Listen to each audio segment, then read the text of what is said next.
Hey, JJ, when you break down your daily goals, how minuscule do you get in terms of just improvement? Like, how are you measuring it every day? Clip by clip, pre-practice rep by post-practice rep. Like every action in my day, I'm always trying to perfect the perfect routine and just be able to go out there and consistently perform at a basis that I want to perform at. Obviously, we're not outcome driven here, but a little part of me wants to win every single chance I get. What are you sort of most eager to see out of yourself in a game setting? Can you say that one more time? Yeah, Sorry. What are you most eager to see maybe out of yourself in a game setting? Most eager thing to see is just a vanilla defense, honestly.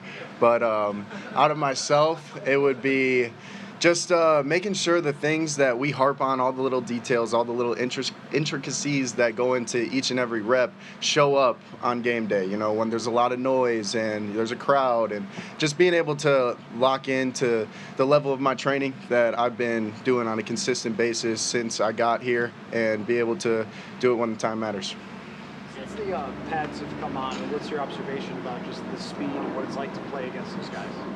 Obviously, it's a notch faster, but I would say just understanding the offense and understanding what you need to do, it's not as fast as many people think. Just being in Coach O'Connell's offense, he really lets spacing, timing, and rhythm dictate how the outcome is going to be on every single play. Like being in a mostly pure progression system, you don't need to know what the coverage is. You just got to do your job, and the rest will take care of itself. So. What sequence are you most proud of that you've had so far, or the one you think has been the best one for you as you think back over the past couple weeks? The sequence of plays, development decisions, of practice? Yeah, during practice, plays, decisions, outcomes, whatever comes to your mind. I think the thing I've been most proud of is that one bad day I had.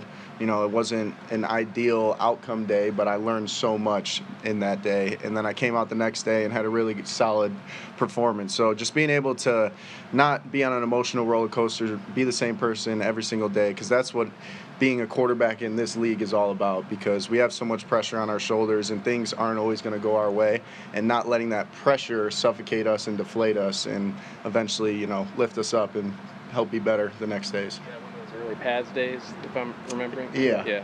And that was, I want to say like 3 practices ago, something like that.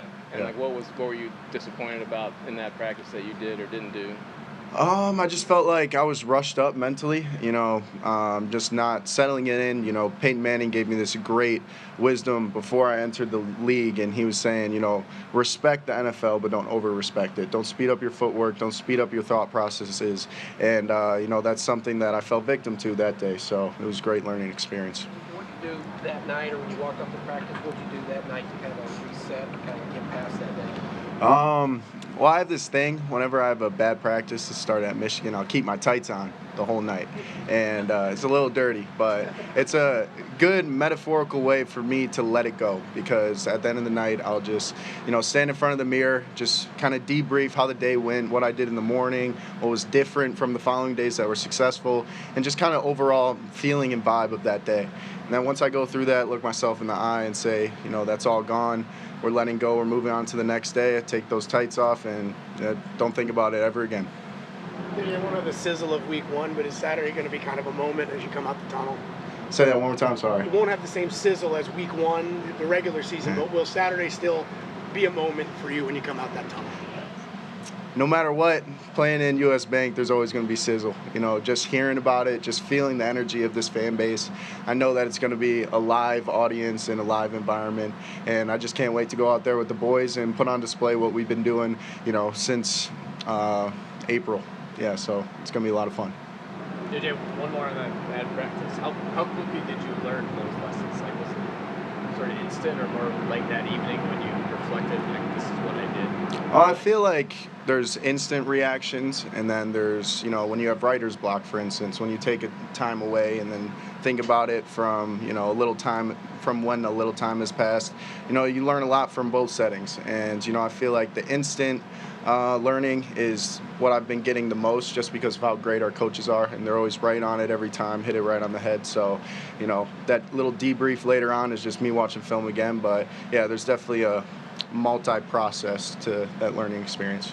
You JJ, how do you balance going against Brian Flores' defense? I'm sure it's frustrating at times, but you know it's probably doesn't get any better. I would say, it's extremely complex, but one of the great words of advice that Coach Flo gave me was to use cadence as a weapon. So being able to go out there and start, getting the guys familiar with the different cadence counts and all that has been great for myself and just us as a unit. But going against Jesse Minter's defense last year and the last following years at Michigan has been, great and helped prepare me for somebody that's always moving around all the time. So it's just going to make things in the season a whole lot easier, and I'm thankful for that defense every single day. What has kind of shaped your process of trying to learn this playbook kind of on a fly? Like, have you leaned on anybody else's process, or like how have you developed your own process? Yeah, I've taken bits and pieces from everyone. All the mentors that I've had, since I started playing this game, and especially Nick, Sam, and Jaron.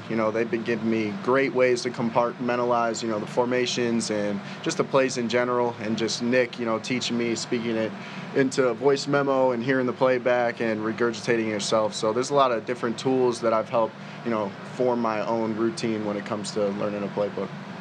You had a couple plays where you scrambled out of the pocket and maybe hit a play from there. That was part of your game with Michigan. But how, in a practice setting, do you balance wanting to stick with where the play is supposed to go with making that decision, knowing they can't actually hit you out here? Yeah, that's the beauty of this position. You see the great quarterbacks that are able to find that balance between when to make a play and when to stay on time, in rhythm.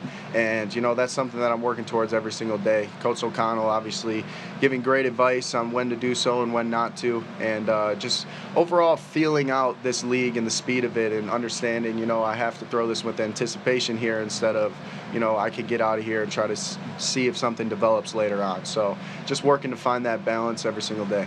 Well, JJ, what does it feel like knowing that you'll face your first NFL opponent on Saturday? Does it feel like it got here fast? It does. Coach Harbaugh quote, "The days are long, but the years are short." And, just being here for 4 months or so, it's felt like 4 days. Like, I'm having an absolute blast every single day. I love these players, love these coaches, and, Saturday can't come quick enough. But we got a lot of work to do today, a lot of meeting times after practice, but, first dominate practice. Is there any advice that you recently got from teammates or coaches that you think will help you settle in on Saturday? I'd go back to Jets' advice of just confidence being key. That's something that is earned through the work you put in every single day, and I know wholeheartedly that I put in the work to be confident out there on Saturday. So we'll just let the time come and see when it does. Flores was talking about how no matter what the defense, there's always some sort of tell or some sort of key. How has going against that every day kind of helped you figure out what those might be? Huge. Every defense has their own individual tell and their own individual player that will be a key for you undisguising their defense. But going against one that's always moving around, running a bunch of different coverage variations and blitz variations. So it's nice to get the 400 level training before you go down to the 100 to 200 level. So yeah, it's going to be a lot easier. I could already tell you right now, it's very fun watching film. Just understanding the simplicity of it that's coming my way gets me very excited. JJ, when did you develop the thing with the tights? Say that again. When did you develop that thing with the tights, keeping them on? That was my freshman year in college. It kind of just happened accidentally, and I was like, you know what, this is gonna be my thing. I had a lot more, let's just say, gross acquired wear throughout the day back in college, but yeah, we're still gonna continue that tradition because I feel like it's very beneficial to my growth. Is your fiance okay with that? She actually never knew. Never knew until now, probably. So, yeah. Just to be clear, you're not sleeping in it, right? No. Yeah, okay. Right before we get in the shower, yeah, we get those off, put it away. Hygiene, Yeah, exactly. We don't need any of that. Yeah. Thank you, guys. Really appreciate it. Have a good one.